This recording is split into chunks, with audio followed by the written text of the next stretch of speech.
How to set up sound alerts on Slack. Want Slack to play a sound when you get a message? Let's set up sound alerts. So on your desktop, click on your profile at the bottom left and then select preferences and then head over into the notifications tab.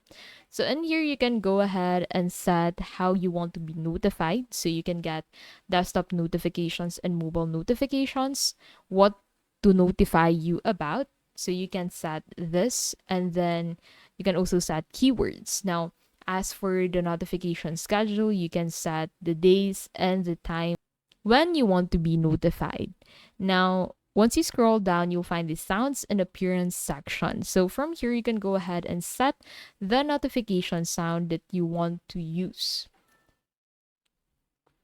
You can also set the notification sound that you want to use for sending a message, receiving a message while in the conversation, and you can also set the sound for huddles.